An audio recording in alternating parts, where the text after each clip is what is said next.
2020 was a pretty weird year, although it will be mostly remembered for all of this. Whoa! Hey!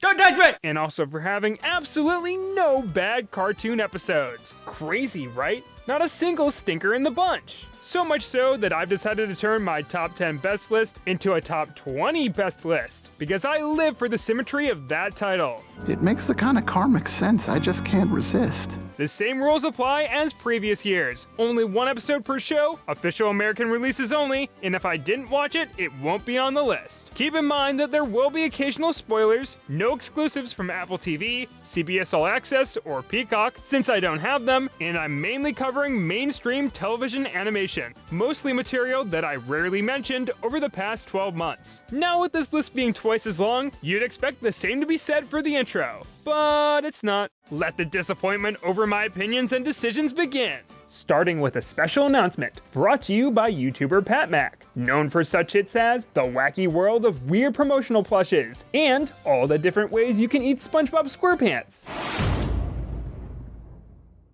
It's true. Here we have the all-new officially licensed genuine Tendo plush from Makeship. Standing at an impressive 16 centimeters tall, this is a real product you can buy with actual money. He's got the appropriate number of fingers, beautiful embroidered details, a legally distinct Johnny Test-inspired DVD case, and more booty than you could ask for.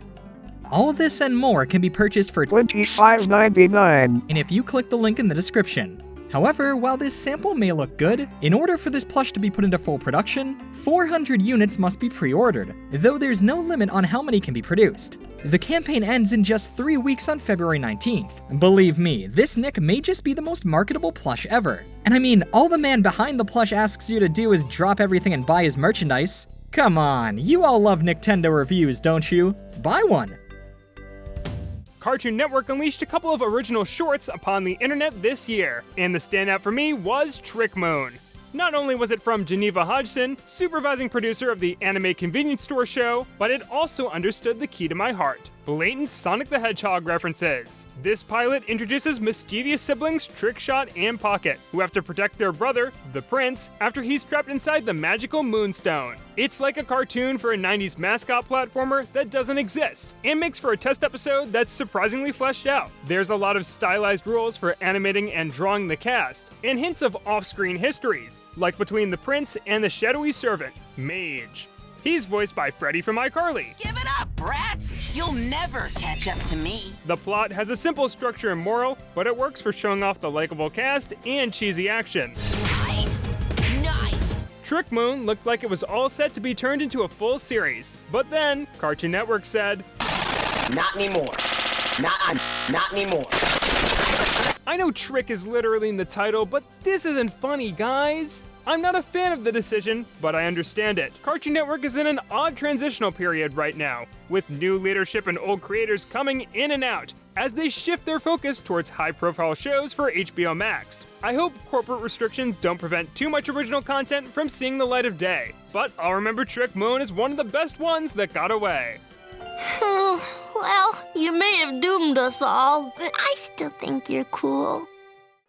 The second half of Rick and Morty Season 4 was quite creative, but very exhausting. My thoughts on it haven't changed much since I reviewed it, but I'm more curious about revisiting Solar Opposites on Hulu. It's a more casual series about an alien family integrating into Earth society, and shares a similar creative team and type of referential sci-fi comedy. Early on, we're introduced to the Wall, a sprawling terranium whose inhabitants are shrunken down humans captured by one of the replicants. Their post-apocalyptic society lives on repurposed supplies independent of the main characters. As Season 1 continues, we see how its class structures, religions, rebellions, and dictatorships evolve and become at odds with each other. It culminates in Terry and Corvo steal a bear, a bait-and-switch style episode where the titular plot happens in the background, and the population of the Wall takes a stand against the villainous Duke once and for all. I'm impressed by how many different perspectives the writers were able to explore this world from, all without relying on too many jokes or set pieces about everything being tiny. Since the setting naturally provides the comedy, the actual storyline is purposely cliche, as it's meant to contrast with the rest of the show. The Wall is a clever and cinematic way to expand the world without straying too far from the core of Solar Opposites. I'm not sure if it's necessarily great that a C-plot without any of the main characters is the best part, but what else am I gonna watch on Hulu? It's time for Animaniacs. No, stop, stop! Hulu's reboot of Animaniacs is a lot like the old show, just without most of the old characters and writers that made it feel so diverse and personal. As questionable as some of its decisions are, the new team is clearly giving it their all to live up to the legacy of the 1993 original. Since it wouldn't be fair to talk about a single segment, I decided to go with episode 9 for this list, which begins with Here Comes Trouble, where the Warner siblings torture a pompous composer synced up to classical music a la Fantasia. It emphasizes the orchestral score that returns to liven up this reboot, and the premise has a timeless feeling to it. It contrasts with the parody of Tucker Carlson that nails the aesthetics and plays with the screen setup. There's an overwhelming amount of election and political humor throughout the season, but this short isn't overly cruel or dragged out, and is funny on its own. Pinky and the Brain have such a strong dynamic and flexible storytelling template, so segments like Future Brain are the most consistent. Despite the conclusion that his well-designed future self has come to, Brain can't accept that Pinky isn't devoted to him, and that's cute. I now understand some of the Game Ice fan art. Thank you for saving my life, Pinky. Why, of course, Brain. You're my best friend. And you are Pinky. Capping it off is an original segment, The Incredible Gnome in People's Mouths. The title is self-explanatory. Its main gag may be one note, but it looks nice, and the gnome is voiced by John DiMaggio, so I'm sold. I love paying for all our dinners. Oh, you just love everything, don't you? The few original shorts are super promising, and I hope the Animaniacs reboot either embraces its roots as a variety show with niche humor, or comes into its own. The creators are clearly aware of their own flaws and limitations, and I hope they try to course correct instead of continuing to point them out. Still, it's nice to see this kickstart high-quality revivals of Steven Spielberg's 90s Warner Brothers cartoons. Pinky, Elmira, and the Brain will be back before you know it.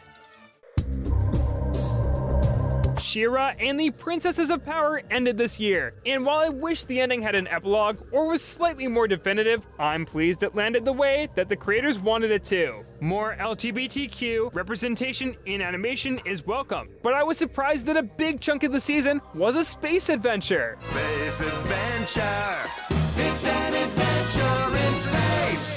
There's more to this run of episodes than planet hopping and spaceship technobabble, as it was a good excuse to see Glimmer, Bo, and Adora casually interact as Catra awkwardly attempts to insert herself into the group. I'm going to kill your friends. Please don't. In Shot in the Dark, the heroes travel to Krytus in search of a weakness for the main villain. The dark atmosphere of the planet reminds me a lot of Metroid, mostly because the characters never know where they're going and their map doesn't help. Yes, I'm great at Metroid, why do you ask? Catra shows a sign of growth by adopting the carefree plans of her new cohorts. I appreciate how the deep bond she develops with Adora over this season is a reasonably slow burn. I'm sorry, I got angry. It's something I'm working on. Oh, you are? This episode also gives Catra an animal sidekick in Milog, a cute alien cat who can shapeshift and turn invisible. Unlike Adora's unicorn companion Swiftwind, who is lame and unfunny, Milog is not the worst character, and I think that speaks to the quality of Shot in the Dark, despite the fact that I neglected to mention an entire subplot. You might assume that I like glitch checks just because it's cut from a similar cloth as Fanboy and Chum Chum, which I enjoyed enough to spend actual money on. But I really enjoy how underneath all of the references and dated lingo, there's well thought out stories that explore the possibilities of a world where glitches are real and the gamers are the only ones that can save us. I found the strongest outing to be Settling the Score, where a massive crosstown kaiju duel stems from the hot-headed Miko trying to defeat the young player that dethroned her high score. The conflict is grounded in Miko's personal connection to this Dance Dance Revolution style fighting game, but it escalates through dynamic K-pop montages. These background tracks are the only K-pop I've ever listened to, and they're from the same composer as this. I'm Stan and I was wrong. I'm singing the Stan Wrong song. Being at the tail end of what Netflix dubbed Season 2, There's lots of references to previous episodes, including a fun stinger that ties this whole batch together. So much effort went into how glitch text looked and how glitch text was written, and it's a shame to see that the fans and creators had to advertise it themselves. Nickelodeon is sitting on a whole set of episodes that were planned, but not completed, and I don't think they should let those go to waste. Don't let this game be over yet. Yeah!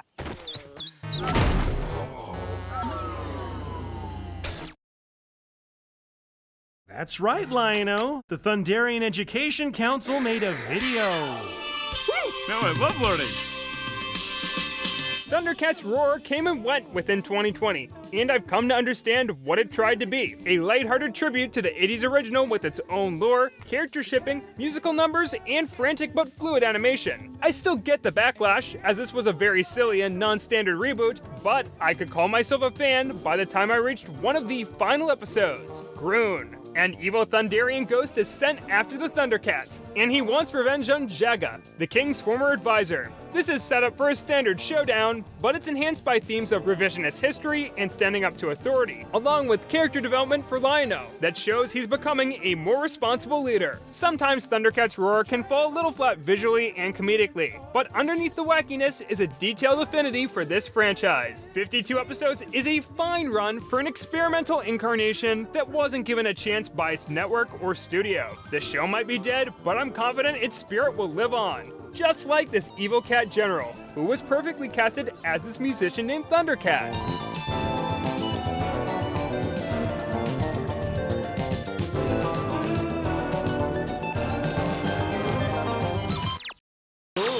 Masters. Season 2 of Ballmasters 9009 on Adult Swim is what I'd hoped it would be. The animation improved, the large main cast was fleshed out, and the plots became less formulaic and more serialized towards the end. Ace, the typical wide-eyed anime protagonist who's also an orphan, relies on his team, the Leptons, for emotional support they rarely offer him. So when Ace gets popular and allows fame to go to his head, that carries over into the 9th episode, which is called Don't let a big head give you the championship blues. You can do it, Leptons. Try your best to win right now. On top of the stunning sketchy animation, this is a satisfying payoff to 2 seasons of TV. Ace's reckless arrogance is a result of the rest of the Leptons relying only on his ability to transform into Ballmaster. In order for a team to achieve victory, Captain Gaz has to step up as a leader and give Ace the encouragement she never had.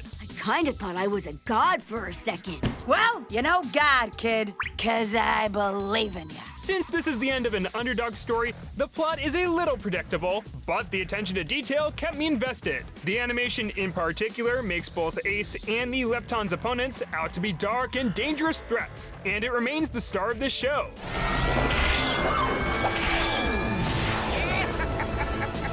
With the cliffhanger Season 2 closes out on, I got my fingers crossed for at least 10 more episodes if they can keep the quality up, cause Ballmasters 9009 is my favorite thing Adult Swim is doing right now. Also, I barely watch Adult Swim.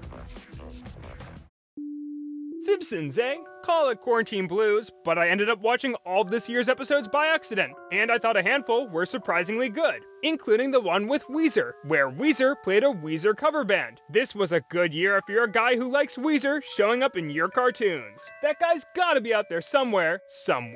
My favorite from the second half of season 31 was The Way of the Dog, where the family realizes that their pet Pooch, Santa's little helper, has PTSD from his life prior to being adopted. It calls back to the series premiere, Simpsons roasting on an open fire, and since this happened to air in May, I feel like it could have functioned as an emergency series finale. There's lots I like here. The dedicated dog psychologist Elaine Wolf, the beautiful storyboarding with creative flashback shots, and potentially dumb or cruel jokes that are balanced out by sincere punchlines. Now we party.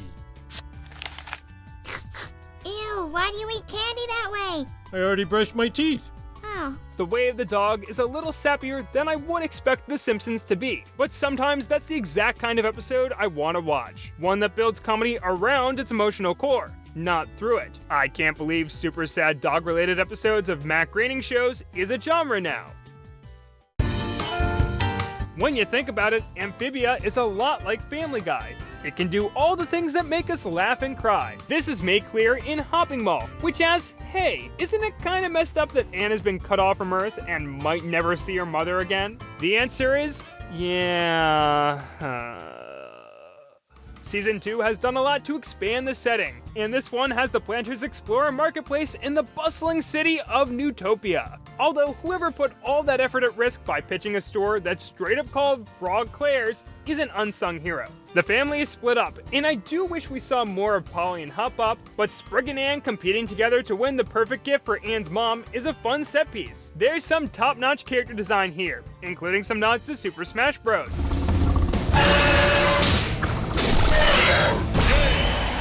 He's fine. The ending contains what I'd argue is Amphibia's best scene so far. Sprig and Ann have an honest conversation about their mothers, and the way they get distracted or go off topic feels very organic for these two kids. You know, I've always wondered, can you miss someone you never actually knew? That's silly. I mean, of course you can. It doesn't sugarcoat the heaviness of the topic, but it doesn't let dialogue consume the moment either. It carries Hopping Mall to greatness, and has all those good old-fashioned values on which we used to rely.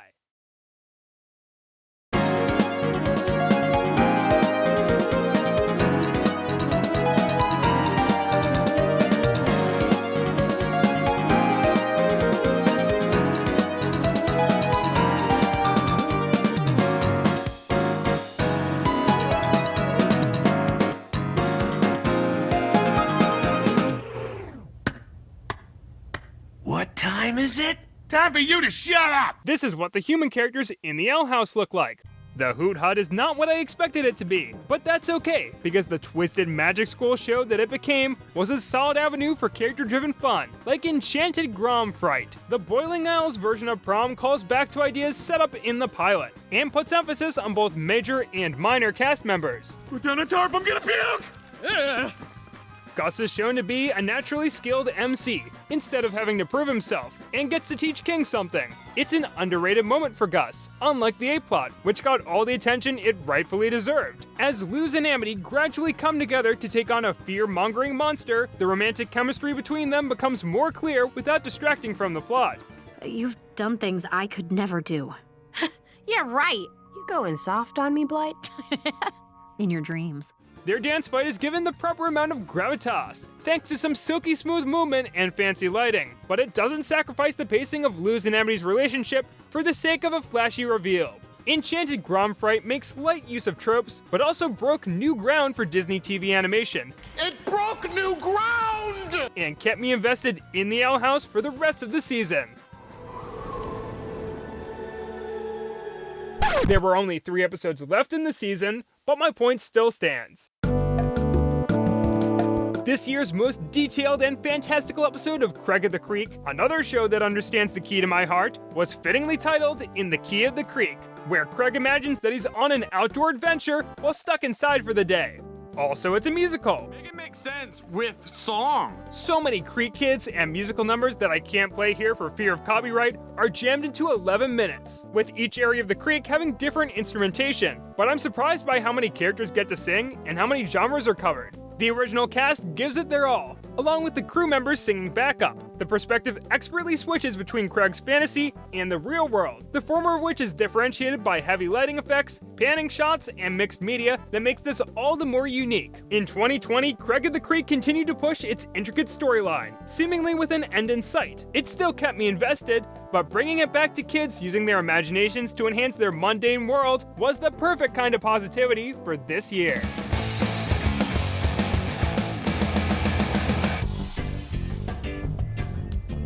You know, HBO Max has a ton of high-quality original animated productions, but the one that stuck with me was The Fungis. You might think this looks like a baby show for babies, but its prehistoric mushroom-filled world is so charming and absurd. The character of Pam embodies what I enjoy about it.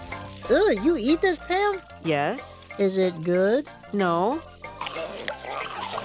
A dinosaur with a one-track mind and big ol' legs is funny just on concept alone, but Pam isn't an idiot. She could easily get annoying if she wasn't so constantly calm, and her Spotlight episode, New Pam in Town, details her thought process.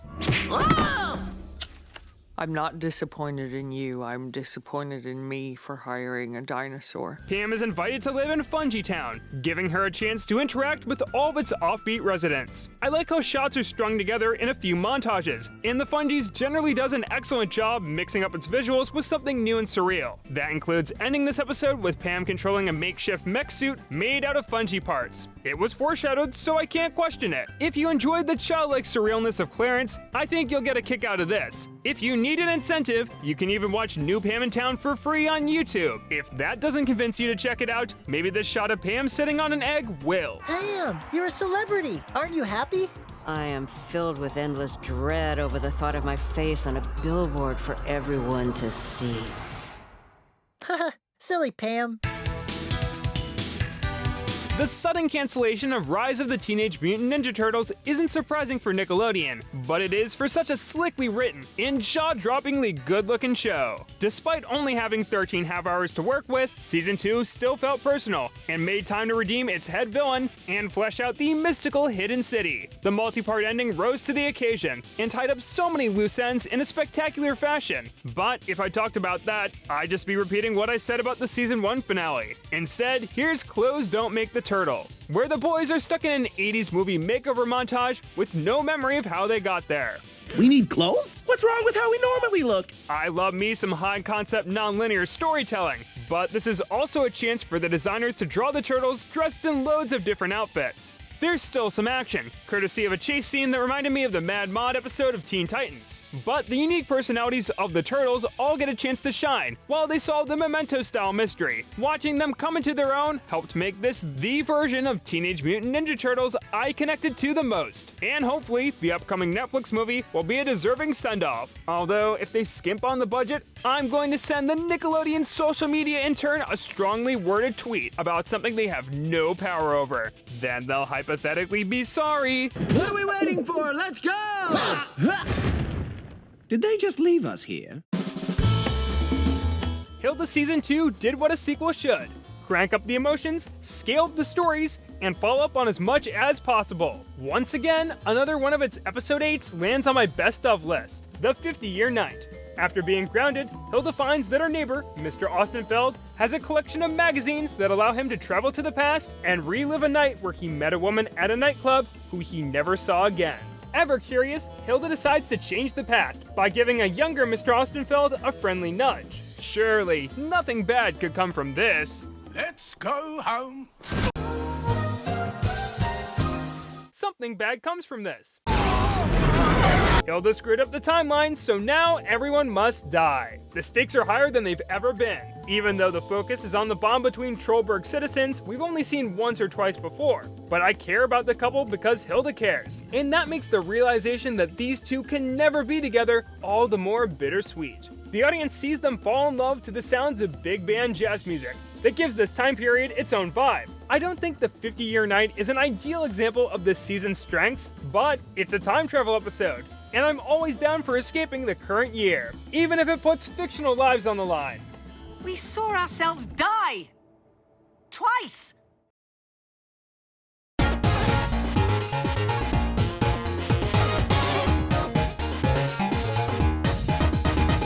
Disney Channel had a killer Saturday night lineup this year, and while waiting for Amphibia, I stumbled upon the episode of Big City Greens that single-handedly convinced me to watch the rest of the series, Granny Driver. The fish out of water Green family all get cell phones and go on separate journeys that intersect when Grandma tries to prove to her son Bill that she's still a competent driver, only for her to accidentally become the getaway driver for a pair of robbers. It's a spotlight episode that still gives all the Greens a moment to shine. And small callbacks to Grandma's car getting repaired or Gloria's 15-minute break gives the zany story a little more weight.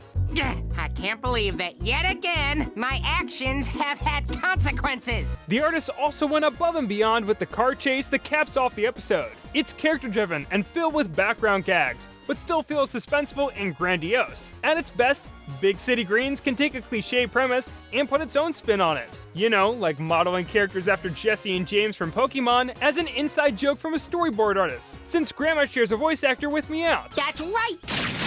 Having a great sense of humor helps too. What a beautiful day, and the perfect place for a lean! Wow, that's no good! Kipo and the Age of Wonder Beast was my favorite cartoon of 2020. It's a limited 30-episode Netflix series from DreamWorks that takes place in a post-apocalyptic Earth populated by humans and mutated animals called mutes. As Kipo and her new friends explore the world, she gradually strives to unite its various communities while seeking answers about her family. The show is proof that this past year was a renaissance for pink cartoon characters. It's animated by Studio Mir of Legend of Korra fame and has a soundtrack from the music supervisor of Into the Spider-Verse. There's very little here that I couldn't get on board with, but I'll stick to talking about my highlight for Season 1 if you haven't seen it all yet. Netflix's promotional art wants to spoil things, but I promise I won't. Mute Eat Mute World starts this fun trend of splitting up characters into unusual pairings, drawing parallels between a serious warrior child and a frog dressed in a suit. That's Jamak. He's my favorite flushed away character. I'm just gonna say what we're all thinking. This dirt tastes good. After realizing who Kipo may become, Wolf has to put her traumatic past behind her, and it gives new meaning to the clothes on her back. By going their separate ways, Wolf and Kipo come to the same conclusion about an argument individually, and I like that. It doesn't force a resolution between them. As they reconvene, various vicious tribes of mutes attempt to capture the humans, but they're saved thanks to the power of a callback. Having Jamak use his tongue to grapple objects leads to some strong aerial battles, and the little slow-motion animation that is here looks great. Mute Eat Mute World has a little of everything I like about Kipo. A little humor, a little drama, a little redemption, a little continuity, and a little Dave. Oh, wait up! Say the line, Bart! Execute Order 66. I talked about the start of Star Wars The Clone Wars at the start of the year, so I think it only makes sense to cover its ending now. Watching it all in one go, I think Season 7 was one of the show's best. They had enough Disney money to make each episode feel a little more unique, and it did a nice job easing viewers into the home stretch. The Martez sisters were unlikable and their arc was slow, but at least it had a main character at its focus. The Clone Wars has had much lower lows. Why else do you think fans who love it recommend that you don't watch a third of the episodes? I'm so glad that the final four-parter overlapped with Revenge of the Sith, but I'm not a fan of how the Clone Wars was intent on not retreading anything that happened in Episode 3. So the final appearances of most characters feel like teasers for either that movie or Star Wars Rebels. What we get is Order 66 fanfiction for the show's original characters. And also Darth Maul. He was basically taken in by this show and given a nice new pair of legs. The penultimate episode, Shattered, turns this concept into a cool bottle episode, where a Jedi and a Sith are trapped on a clone cruiser when the soldiers are ordered to execute them. This event is properly built up through a haunting score. Very appropriate for a show that spends so much time humanizing the clone troopers. My favorite was CT-66-3232. There's callbacks to their creation, purpose, and weaponization, as Ahsoka tries to peacefully restore her friend Captain Rex. Careful! We're trying not to hurt him. Maul approaches this problem differently. Shattered is an experimental but welcomed approach to an ending, and I hope the Bad Batch spin-off can be a worthy follow-up. Thanks for the memories, Star Wars The Clone Wars. When people ask me why I never got around to watching all of BoJack Horseman this year, I'll blame you. Maybe I should have used a watch guide after all. I didn't learn much in 2020, besides that you should watch Infinity Train on HBO Max. Of what was released this year, Book 3 kept me hooked all the way through, but the second half was very emotionally taxing, with few moments of levity. It has the superior character arc, but I personally prefer Book 2 for feeling like an indirect sequel instead of a spin-off featuring the local teenage incels. It pulls back the curtain on how parts of the train work, and questions what life is like for those who can never leave it. Mirror Tulip from Season 1 struggles with what her identity should be, and we see what she's willing to do to change it. Face it, being a reflection is all there is for you. I don't care what the train's been doing or why. I know who I am, and Jesse didn't want to leave me. We're friends, and that's real. In Chapter 9, MT's journey leads her to the tape car, where passengers are assigned their numbers, and each level has distinct visual elements that gradually come together as Mirror Tulip descends through the car. Design-wise, this location is my favorite set piece, and it gives MT a horrifying new landscape to explore at every turn. I love Jessie in Book 2, but forcing MT to confide in her silent transforming deer companion instead of her positive human pal helps enhance the atmosphere. The ways that passenger tapes are created is borderline terrifying, and I hope all the kiddies had a good night's sleep after watching this one. The ending is equal parts cathartic and disheartening, as Mirror Tulip destroys the car's machinery in a fit of rage. But it's understandable, since she worked so hard only to fail in the end. The tape car isn't the turning point for MT, but it's equally captivating visually and emotionally, instead of mastering just one of those two traits. Here's hoping for Book 4 and much more, as there's only 6 more on-screen deaths to go before that body count reaches double digits.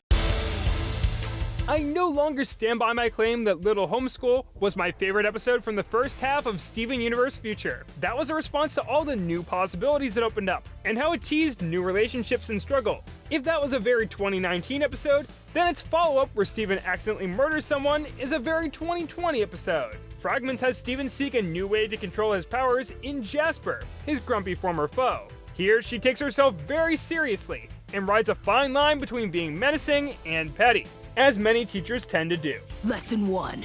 Stop smiling. But I've seen you smile. Throughout a humorous and life-threatening training montage, Steven learns to embrace his inner Chad. Unfortunately for Jasper, she did not teach Steven how to hold back. The fight choreography, progression, and ambience were already stellar, but the ending shocks me every single time I watch it. I don't even think it's a cop-out for Jasper to be brought back to life.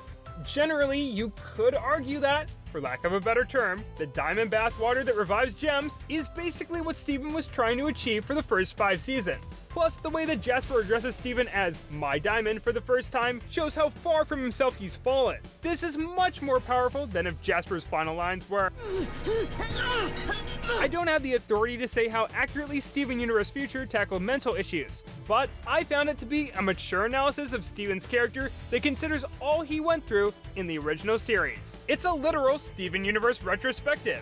I wish there were more than 20 episodes to give everything a proper ending, but I'd say that it did everything it set out to accomplish with what little time it had. Taking everything into consideration, I'm satisfied with how Steven Universe concluded. Just kidding, I'm a Steven Universe fan. I'll never be completely satisfied. That's just how much I love it. Despite doubling the list this year, there were so many episodes recommended to me on Twitter that didn't make the cut. If I didn't forget to include it by accident, Astro Boy from DuckTales would have taken the 10th or 11th slot for its dazzling anime-esque action and redeeming the curmudgeon inventor Gyro Gearloose. He's played by Jim Rash, better known as the Dean from Community, so I guess you could call this a redemption. Obsidian from Adventure Time Distant Lands was more of 2 delightfully complex characters, and I'll talk about it in detail when the miniseries has wrapped up. The Harley Quinn cartoon picked up steam this year, and I like the Harley Quinn Highway episode towards the end of Season 1 for having Inception and Mario Kart parodies within the span of 22 minutes. If it was a finished product, I'd also include Football, an animatic sequel to one of my favorite Cartoon Network pilots, AJ's Infinite Summer. I need more of this fast-paced, gag-based humor. Ready for camping? You better believe I am. Now, without further ado, my favorite cartoon episode of 2020 is... Alright, I'll come clean. Contrary to popular belief, there were bad cartoon episodes this year. Watching potentially poor television didn't sound like a fun thing for me to do in the midst of a pandemic. Besides, most of the material I deem the worst of TV animation is only okay at the end of the day. So despite those videos being successful and fun to make, I've decided to retire the worst of lists. I'd rather spend my Januaries making more positive videos, like top 10 things I can write off for taxes. No, wait, that was the last video. If I did make a worst episodes of 2020 list, it would be filled with failed experiments made under the pressures of quarantine. Animation continued to thrive, but wasn't consistently able to take advantage of everything that the medium could offer. The Midnight Gospel accomplished this by being a cross between an indie cartoon and a philosophy lecture. It's practically an animated podcast, taking audio from the Duncan Trussell Family Hour and casting its host as a burnout spacecaster named Clancy. He keeps the show grounded as it offers advice and perspectives on philosophical topics alongside floaty and psychedelic visuals from the creator and artist behind Adventure Time. You could only watch the visuals or just listen to the audio and you get a complete experience, but sometimes I found myself rewinding clips just to focus on something different. You can enjoy it on different levels, but it also requires your full attention. And out of context, the show sounds like a confusing attempt to be deep, just like Adventure Time sometimes. So you start with where you are, but if you don't go back and see what's real and what's not real, then you're missing your way into reality, which is what spirituality is all about as far as I'm concerned. It's distinguishing what's real from what's not real. Brilliant. I have absolutely no idea what's going on. As of now, Mouse of Silver is the final episode of the Midnight Gospel, and it features an archived interview with Duncan Trussell's late mother, where they discuss such fun topics as life, control, and death. Here, the narratives are more interconnected with the set pieces, and even through a birth, their dialogue never skips a beat, and helps that 36-minute runtime fly by. That's what you can do immediately when you're on the side of the river being nibbled by weasels and bees. And so, the next thing you can do, Duncan. Yes. There's also ties to Clancy's ongoing arc about being a part of the world around him, instead of living through a space cast, but it stands alone as a somber discussion of life and loss between a mother and her son. Repurposing unscripted audio is nothing new for animation, but Mouse of Silver gives an enormous amount of weight to a heart-to-heart, crafting a journey that only this medium could bring to life. Plus, there are few better messages to leave the viewer with than talk to your mother and live in the moment. Take advantage of the time you have on this planet and appreciate the people who make your life special. For me, that includes everyone who continues to support this channel after 5 long years. And also whoever keeps greenlighting franchise shows aimed at me specifically. Making videos this year was harder than usual for a number of reasons, but I think I was still able to raise the bar for myself. So thanks for sticking with me. Be safe, wear a mask, and have a happy 2021. After all that the world has been through, the future is uncertain, and who knows where I'll be in 5 more years. But for now, in the wise words of a former mother who has been reimagined as a crumbling animated planet, The love isn't going anywhere. I'm as certain of that as I am of anything.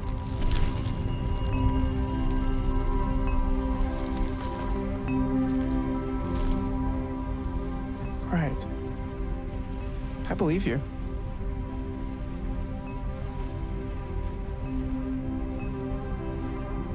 Let's cut to a commercial.